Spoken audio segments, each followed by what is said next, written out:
Hello everyone, welcome back. तो एक नई क्लास में आपका स्वागत है। और आज हम लोग जो है वो स्टार्ट कर रहे हैं एक नई सीरीज, जहां पे एक छोटा सा प्रयास है मेरा जो बोर्ड के स्टूडेंट्स के लिए होगा। जहां तक कि हम बात चर्चा कर रहे होंगे बोर्ड के स्टूडेंट्स के लिए क्या इंपॉर्टेंट टॉपिक्स हैं। आप अगर कमेंट सेक्शन में बोलेंगे तो हम एक डिटेल सीरीज शुरू करेंगे, बट ये जो मैंने एक सीरीज शुरू करने की कोशिश करी है वो इस वजह से है कि जो बोर्ड के इंपॉर्टेंट टॉपिक्स के क्वेश्चंस होते हैं, लाइक अगर इलेक्ट्रोस्टैटिक की जो जिससे मैं इस क्लास में बात करने वाला हूं, तो क्या वो इंपॉर्टेंट टॉपिक्स हैं जो इलेक्ट्रोस्टैटिक्स से पूछे जाएंगे। तो ये सिर्फ एक लेक्चर नहीं होगा, यहाँ पर सीरीज होगी कि इलेक्ट्रोस्टैटिक के 3 से 4 हर क्लास में मैं डिस्कस कर रहा हूँ, जहां से क्वेश्चंस आने की प्रोबेबिलिटी काफी ज्यादा होती है। एक पर्टिकुलर पैटर्न बता रहा हूँ, कुछ इंपॉर्टेंट डेरिवेशंस बता रहा हूँ कि ये डेरिवेशन या ये क्वेश्चन बहुत इंपॉर्टेंट है फॉर द बोर्ड एग्जामिनेशन। तो इस पॉइंट ऑफ व्यू से इस सीरीज को मैंने शुरू किया for the class 10th and 12th also, basically 12th and 10th also. तो ये जो सीरीज है ये 12th के लिए है। सिमिलर सीरीज शुरू करूंगा मैं 10th के लिए भी, ठीक है ना। तो इन लेक्चर्स को आप ज्यादा से ज्यादा शेयर जरूर करें एक बार, ताकि जो भी लाभार्थी हो मतलब वो ज्यादा से ज्यादा हो, ठीक है ना, लाभार्थियों की संख्या ज्यादा हो सके, ठीक है ना। तो स्टार्ट करते हैं फ्रॉम द वेरी बिगिनिंग, और इलेक्ट्रोस्टैटिक्स फर्स्ट टॉपिक है, और यहां से शुरुआत करेंगे कुछ इंपॉर्टेंट टॉपिक्स की जहां से क्वेश्चंस पूछे जाते हैं, ठीक है ना। तो पहला टॉपिक जो है वो है electric field due to a system. जब भी हमारे पास एक सिस्टम दिया गया होगा, वो आपको किसी भी तरह का सिस्टम दिया सकता है, मैं एक दो एग्जांपल से लेकर के बात करूंगा। तो फर्स्ट टॉपिक हमारा जो है आज का, दैट इज इलेक्ट्रिक फील्ड, ठीक है ना। इलेक्ट्रिक फील्ड का first of all basic expression लिख लेते हैं, ड्यू टू पॉइंट चार्ज। तो electric field due to point charge क्या होता है, K Q by R square. This is the electric field due to point charge. और अगर हम फोर्स के टर्म्स में बात करते हैं तो E is equals to force per unit charge, मतलब फोर्स पर यूनिट चार्ज, ये भी एक्सप्रेशन होता है। तो यहां पर हमें एक सिस्टम ऑफ चार्जेस दिया गया होगा। एक फॉर एग्जांपल एक ट्राइंगल दिया गया है, ठीक, एक ट्राइंगल में हमारे पास चार्जेस दिए हुए कुछ। अब यहाँ पे ना डिफरेंट, देखो क्वेश्चन पहचानना बहुत जरूरी होता है कि हमसे एग्जैक्टली क्या पूछा गया है क्वेश्चन में। तो जैसे सपोज एक ट्राइंगल दिया गया, आपसे बोल देगा there we have 3 charges on the triangle, ठीक है ना, plus Q plus Q plus Q, और 2 चार्जेस भी दे सकता है, 3 चार्जेस भी दे सकता है। अब इसे किस वैरायटी से क्वेश्चन बन सकता है। फर्स्ट ऑफ ऑल मान लो आपसे बोल दीजिए what is the electric field centroid of the triangle. Centroid क्या होता है, जहां पे हमारे पास तीनों मीडियंस कट कर रहे होते, तो पहली, दूसरी, तीसरी, मान लो ये पॉइंट है सेंट्रॉइड, ठीक। इस पॉइंट की वजह से इलेक्ट्रिक फील्ड नीचे की तरफ होगा, इस वाले पॉइंट की वजह से इलेक्ट्रिक फील्ड इधर की तरफ होगा, इस वाले पॉइंट की वजह से इलेक्ट्रिक फील्ड इधर होगा। तो ये मान लो E1 है, ये E2 है, और ये E3 है। तो अगर आप बहुत ध्यान से देखें तो ये डिस्टेंसेस सिमिलर है और एक सिमेट्रिक डिस्ट्रीब्यूशन है। तो बहुत ध्यान से अगर आप देखो तो E2 और E3 का जो रिजल्टेंट वेक्टर है ऊपर की तरफ आएगा, E2 vector plus E3 vector, इनका रिजल्टेंट हम कैलकुलेट करते हैं with the help of angle. मैं सॉल्व नहीं कर रहा हूं, बट सिमिलर सा आप सॉल्यूशन भी कर सकते हो, बट ये थोड़ा कॉन्सेप्चुअल सवाल है। तो E2 प्लस E3 ऊपर की तरफ आ गया, E1 जो है वो नीचे की तरफ है। और यहां पर क्या होता है, due to the symmetry we can simply say that these two vectors will cancel. आप सॉल्यूशन करोगे तो आपको पूरा डिटेल में मिलेगा, बट इसमें सॉल्यूशन करने की कोई नीड नहीं है इतनी खास। तो क्या है यहाँ पर, ये दोनों वेक्टर्स आपस में एक दूसरे को कैंसिल करते हैं ड्यू टू सिमेट्री, आप ऐसे भी बोल सकते हो। तो यहां पर जो टोटल इलेक्ट्रिक फील्ड आएगा at this point, electric field will be 0। एक तो इस तरह से क्वेश्चन बन सकता है। दूसरा, मान लो ट्राइंगल दिया गया है आपको, ट्राइंगल दिया गया है, ठीक, और इसके दो एंड्स पे हमने क्या किया, चार्ज रख दिया। मान लो इस पे रखा हुआ है Q, इस पे रखा हुआ है Q, ठीक, प्लस Q रखा हुआ, और साइड हमारी इक्विलेटरल ट्राइंगल साइड ए थी, ठीक। अब एक क्वेश्चन आपसे क्या पूछ सकता है, what is the electric field at the upper vertex of this triangle. तो फर्स्ट ऑफ ऑल हमें क्या करना है, इसकी वजह से निकालना है, क्या आएगा, के क्यू बाई, ये सॉल्व करते हुए चलते हैं थोड़ा सा, के क्यू बाई ए स्क्वायर, और इस वाले की वजह से क्या आएगा, इधर आ जाएगा के Q by A square, Q है, ठीक। और चूंकि इक्विलेटरल ट्राइंगल है, बीच का एंगल कितना होगा 60 डिग्री, तो ये भी कितना होगा 60 डिग्री, सिंपल है। तो E1 E2 और हमें बीच का एंगल पता है, तो हम रिजल्टेंट कैलकुलेट करेंगे। रिजल्टेंट वेक्टर क्या होता है, R is equal to under root के अंदर E नेट लिख लेते हैं इसको, रिजल्टेंट वेक्टर E नेट ही होगा, E1 square plus E2 square plus 2 E1 E2 cos theta. मैं फॉर्मूला लिख देता हूं एक बार, E1 square plus E2 square plus 2 E1 E2 cos theta. cos theta की वैल्यू cos 60, सही है। cos 60 की वैल्यू 1/2, cos 60 की वैल्यू 1/2 मैं डायरेक्टली यहीं पे डाल देता हूं, 1/2, 2 से 2 कैंसिल हो गया, ठीक। सॉल्व करो, E1 ये है, E2 ये, इसका स्क्वायर करो। चूंकि देखो ध्यान से, दोनों देखो दोनों सेम क्वांटिटीज है, ये भी E मान लो, ये भी E मान लो, तो क्या हो गया यहाँ पर, अंडर रूट के अंदर E स्क्वायर प्लस E2 का स्क्वायर अंदर E square plus E1 E2 के अंदर E का स्क्वायर, ये भी हो गया E स्क्वायर। तो इसको सॉल्व करके क्या आ जाएगा यहाँ पर, ध्यान देखो, 3E स्क्वायर, अंडर रूट के अंदर 3E स्क्वायर। इसका मतलब क्या है, अंडर रूट 3 इंटू E की वैल्यू क्या है, K Q by A square डाल दो, क्या आ गया, √3 के क्यू बाई ए स्क्वायर। तो एक तो ये वैरायटी हो गई, ये क्वेश्चन हो सकता है। तीसरी चीज आपसे क्या पूछ सकता है, there is a point charge, there is a point charge on the centroid, on the centroid, और यहाँ पे कोई भी चार्ज नहीं, मतलब इस तरह का सवाल हो सकता है कि एक ट्राइंगल था, मान लो ट्राइंगल की जगह में ले लेते हैं सपोज दैट एक स्क्वायर ले लेते हैं, ठीक है ना, अच्छा सवाल बन जाएगा। एक स्क्वायर ले लेते हैं, ठीक, स्क्वायर में 3 वर्टेक्स पे चार्ज रखे हुए, प्लस क्यू और प्लस क्यू। इसके सेंटर पे एक चार्ज रखा हुआ है -q। आपसे बोला गया what is the force on this particular charge. तो इस तरह के क्वेश्चंस बहुत आम होते हैं और बहुत इंपॉर्टेंट होते हैं, ठीक है ना। तो बहुत ध्यान से देखो, ये वाला चार्ज और ये वाला चार्ज, इसका क्यूब का डायगोनल क्या होता है, सॉरी स्क्वायर का डायगोनल क्या होता है, √2 है। डायगोनल क्या होता है, √2 है, तो आधी डिस्टेंस क्या होगी, a/√2, और ये वाली आधी क्या होगी, a/√2। तो ये वाला अपनी तरफ से खींच रहा होगा, ये वाला इसको अपनी तरफ खींच रहा होगा, तो इन दोनों का फोर्सेस एक दूसरे को कैंसिल आउट कर रहे होंगे, सिंपल। लेकिन ये कैंसिल आउट नहीं कर रहा होगा, ये कैंसिल आउट नहीं कर रहा होगा a/√2 ये वाला। इसका मतलब डायरेक्टली जो फोर्स लग रहा है वो इन दोनों की वजह से कैंसिल हो रहा है, सिर्फ ये वाला बच रहा है। इसका मतलब क्या है, एफ नेट क्या आ जाएगा इसमें, एफ नेट आ जाएगा kq² डिवाइडेड बाय डिस्टेंस कितनी इनके बीच की, a/√2, तो इसका स्क्वायर यानी a/2, सॉरी a²/2, ये आंसर है। इस तरह से आपको यहाँ पे क्वेश्चंस को हैंडल करना है। अब इसमें ये जो होते हैं इलेक्ट्रिक फील्ड के क्वेश्चंस बनते हैं, यहाँ पे आपको ट्राइंगल दे सकता है, यहाँ पे आपको स्क्वायर दे सकता है, यहाँ पे आपको पेंटागन दे सकता है, यहाँ पे आपको हेक्सागन दे सकता है, तो बहुत सारे वैरायटी के क्वेश्चंस यहाँ पर बनते हैं। क्लियर है यहाँ तक, कोई दिक्कत। अब इसमें जो अगली चर्चा होती है वो होती है डाइपोल पे, डाइपोल का इलेक्ट्रिक फील्ड। जो सेकंड मोस्ट इंपॉर्टेंट टॉपिक है आज का वो इलेक्ट्रिक डाइपोल और उसकी वजह से एक्सियल पोजीशन का इलेक्ट्रिक फील्ड। तो ये बहुत इंपॉर्टेंट, इसका डेरिवेशन अपन करने वाले हैं कंप्लीटली, और देखेंगे किस तरह से उसको परफॉर्म करते हैं। फर्स्ट ऑफ ऑल डाइपोल क्या होता है, dipole is a system, dipole is a system consisting of 2 point charges which are equal and opposite. Means ये होगा -q तो ये होगा +q, इनके बीच की डिस्टेंस क्या होती है, 2l। ये होता है सिस्टम जिसको बोलते हैं डाइपोल, और इसका डाइपोल मोमेंट जो दिखाते हैं वो होता है p is equal to, formula होता है q into 2s। This is the dipole and dipole movement. अब इसकी हम एक्सियल पोजीशन पे इलेक्ट्रिक फील्ड की कैलकुलेशन करने वाले हैं। आई होप ये बात क्लियर हो गई, अगर क्लियर हो गई तो उसको नोट कर लो। अब बात करते हैं what is electric field due to a dipole. Simple, तो electric field due to dipole, electric field due to dipole, ये है एक बहुत बहुत ज्यादा इंपॉर्टेंट टॉपिक जहां से क्वेश्चंस पूछे जाने की प्रोबेबिलिटी बहुत ज्यादा होती है। तो यहां पर सिंपली क्या होता है, हमारे पास एक डाइपोल होता है, और फर्स्ट ऑफ ऑल इसमें जो पोजीशन होती है उसकी हम एक्सियल पोजीशन की बात कर रहे हैं। एक्सियल पोजीशन का मतलब क्या होता है, इस पर थोड़ी सी चर्चा करेंगे। ठीक, सपोज दैट ये हमारे पास डाइपोल था, ये -q चार्ज, ये +q चार्ज, ठीक, और ये हमारे पास रेजिस्टेंस होती है q। ठीक, एक्सियल पोजीशन क्या होती है, यानी इसी एक्सेस पे लाई करने वाला एक पॉइंट, सपोज दैट वो ये पॉइंट है capital P। This is the point where we have to find the value of electric field, ठीक। और सपोज दैट इसकी जो है इस सेंटर से डिस्टेंस जो है दैट इज r, कहां से, इसके सेंटर से, मतलब मिड पॉइंट से डिस्टेंस जो है वो r है।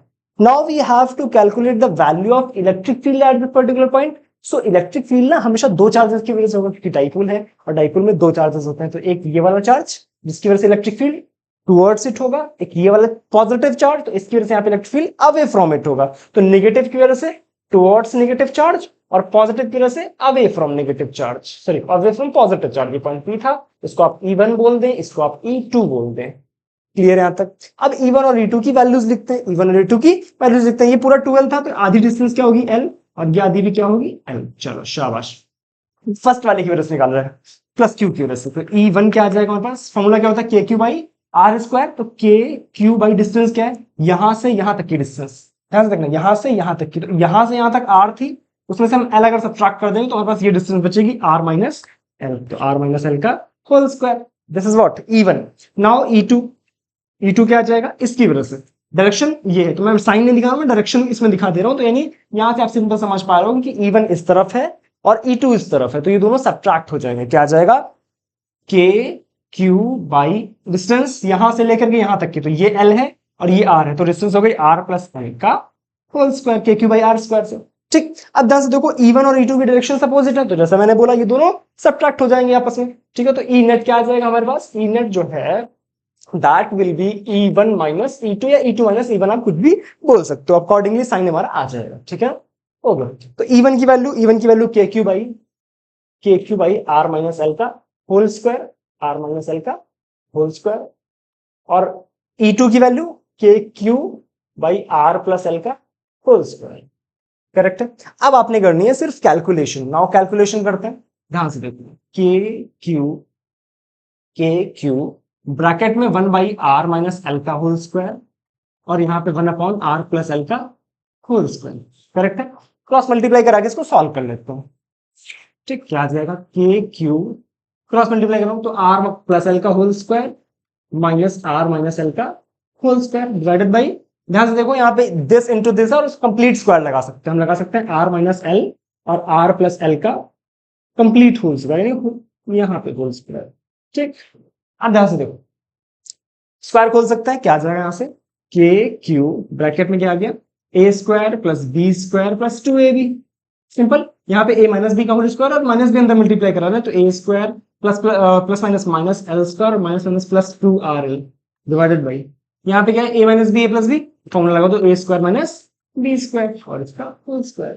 सिंपल, आर स्क्वायर से are square cancel, L square से एल स्क्वायर कैंसिल, क्या बचा यहाँ पर, क्या बचा यहाँ पर, K Q 2rl 4rl divided by R square minus L square का होल स्क्वायर, क्या बचा यहाँ पर, ये एल स्क्वायर जो होता है। ध्यान से देखो, जब मैंने डाइपोल की डेफिनेशन बोली तो मैंने बोला कि two equal and opposite charges placed in short distance, जब शॉर्ट डिस्टेंस पे प्लेस होते हैं तो यानी एल जो होता है वो शॉर्ट होता है, तो उसका स्क्वायर भी जब भी छोटी क्वांटिटी का स्क्वायर करते हैं तो और भी छोटी क्वांटिटी आती है। इसका मतलब एल स्क्वायर क्या और भी छोटा होगा, अगर ये और भी छोटा होगा तो एल स्क्वायर को हम नेग्लिजिबल मान सकते हैं। नेग्लिजिबल कर दिया तो यहाँ बचा आर स्क्वायर का होल स्क्वायर, आर पावर 4। ध्यान से अगर आप देखो तो यहाँ पे 4r है, यहाँ पे 4r है, यहाँ पे 1r कैंसिल हो जाएगा, बचेगा 3r और इसको हम लिख सकते हैं 2k और ये बचा q इंटू 2l। क्यों, क्योंकि हमने 2 बाहर लिख लिया ये वाला, तो q इंटू 2l क्या हो गया, p, 2kp divided by r cube. This is the expression of electric field. Let me check, आपको दिख रहा है क्लियर, एग्जैक्टली ठीक है। तो this is the expression of electric field on the axial position of a dipole. Axial position पे क्या होता है, 2kp by R cube, 2kp by R cube. ये चीज आपने याद रखनी की, क्या होता है 2kp बाई आर क्यूब। चलो बहुत बढ़िया, शाबाश, अब इसको नोट कर लो, फिर आगे चलते हैं। आई होप यहां तक की चर्चा क्लियर हो गई होगी। कोई कंफ्यूजन अगर हो तो आप नीचे कमेंट सेक्शन में लिख सकते हो। अभी इसकी इक्वेटोरियल पोजीशन जो है उसका मैं यहाँ पे डेरिवेशन में कर रहा हूँ। आज की क्लास में कुछ वेरिएशन भी रख रहा है, मतलब कुछ डिफरेंट डिफरेंट कॉन्सेप्ट्स की भी चर्चा कर रहा है। तो यहाँ पे इलेक्ट्रोस्टैटिक से एक और जो मेन इंपॉर्टेंट कॉन्सेप्ट जो है, जहां से क्वेश्चंस पूछने की प्रोबेबिलिटी काफी ज्यादा होती है, वो होती है इक्विलिब्रियम प्रॉब्लम्स। मतलब इक्विलिब्रियम से काफी हद तक क्वेश्चंस पूछे जाते हैं बोर्ड में। यहाँ से बहुत बढ़िया बढ़िया सवाल इलेक्ट्रिक फील्ड के, फोर्स के, तो बहुत बढ़िया सवाल यहाँ पर बनते हैं। तो उनको बोलते हैं इक्विलिब्रियम प्रॉब्लम, को जनरलाइज करके लिख देता हूँ, ठीक है ना। Equilibrium problems, equilibrium problems, equilibrium problems क्या होते हैं, आप थोड़ा सा मैं इनको जनरलाइज करके बताता हूँ। जैसे सपोज हमारे पास दो चार्ज रखे हुए हैं, एक ये चार्ज रखा हुआ है Q और एक ये चार्ज रखा हुआ है Q। ठीक, इनके बीच में डिस्टेंस मान लेते हैं A है।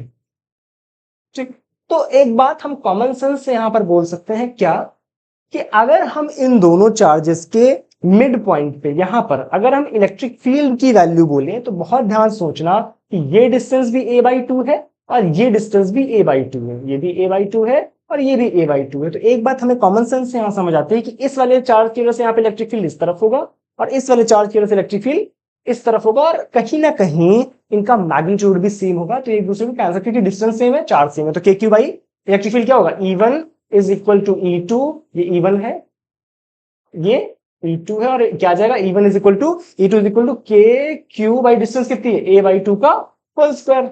तो कहीं ना कहीं ये एक दूसरे को कैंसिल आउट कर रहे होंगे, लेकिन बहुत ध्यान सोचो, अगर ये चार्जेस इक्वल नहीं है, लेकिन अगर ये चार्जेस इक्वल नहीं है तो भी क्या सेंटर पे या मिड पॉइंट पे इलेक्ट्रिक फील्ड की वैल्यू 0 होगी। अगर चार्जेस इक्वल नहीं होंगे तो एक जगह पे सपोज Q है, दूसरी जगह पे 2Q है, तो E1 E2 इक्वल नहीं होंगे, समझ रहा है। जब E1 E2 इक्वल नहीं होंगे तो क्या यहाँ पर E नेट जो आएगा वो 0 आएगा क्या। जैसे इस केस में E नेट क्या आ रहा है, 0, कहां पर, सेंटर पे, E नेट क्या आ रहा है, 0 एट द सेंटर। बट अगर हमारे पास E1 और E2 सेम, सॉरी Q1 और Q2 सेम नहीं है, तो क्या हमारे पास ये 0 आएगा, नहीं आएगा। सिंपल सा लॉजिक। इसका तात्पर्य क्या है कि सिंपल से अगर हम चार्जेस की वैल्यू चेंज कर रहे हैं, मान लो एक ले लेते हैं Q, ये ले लेते हैं 2Q, डिस्टेंस क्या है फिर से A।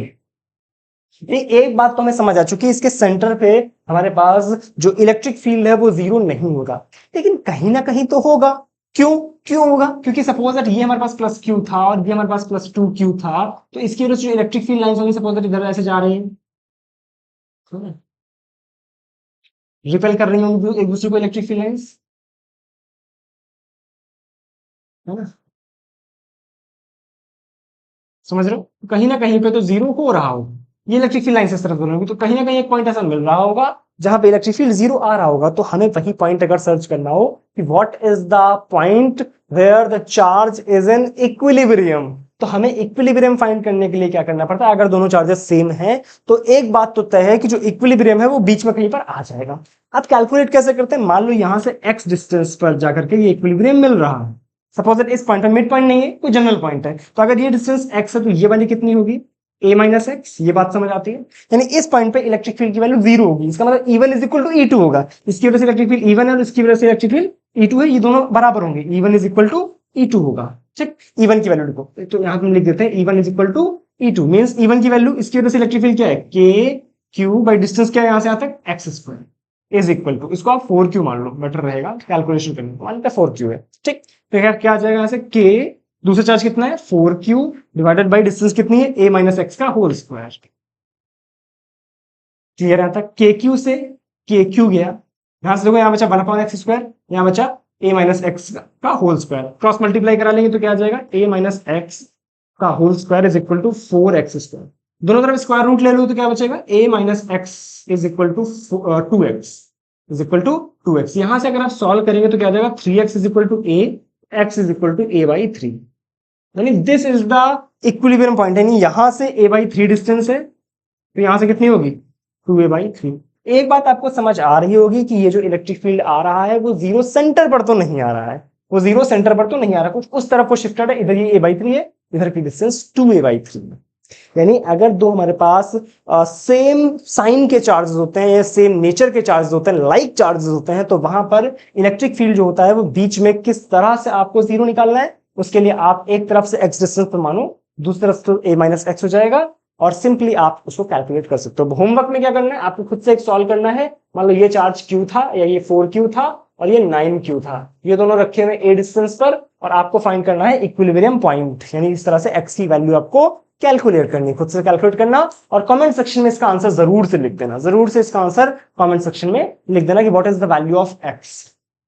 क्लियर है यहां तक? कोई दिक्कत? 100%।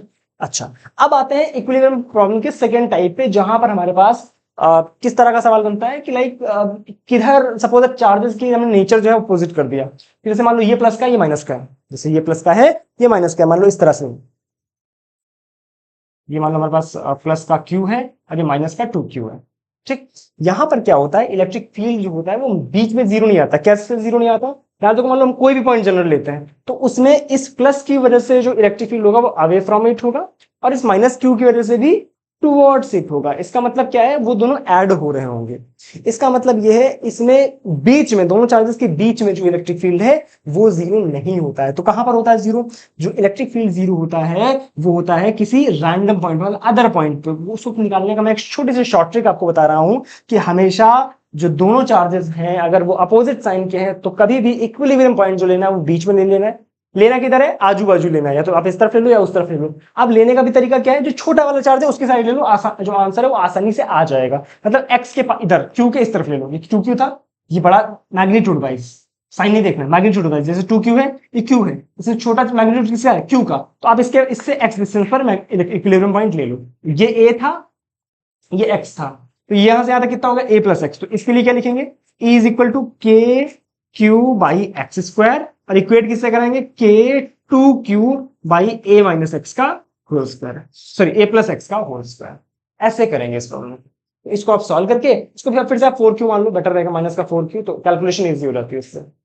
ठीक है ना? तो इसको आप सॉल्व करके इजीली, इसमें भी आप x की वैल्यू जो है कमेंट सेक्शन में लिख सकते हो। तो इक्विलिब्रियम प्रॉब्लम को किस तरह से हैंडल करना होता है ये भी हमें आना चाहिए। क्या इसमें कोई दिक्कत है किसी को? किसी को कोई भी समस्या है तो वो नीचे कमेंट सेक्शन में इजीली लिख सकता है। ठीक है, चलो बताओ।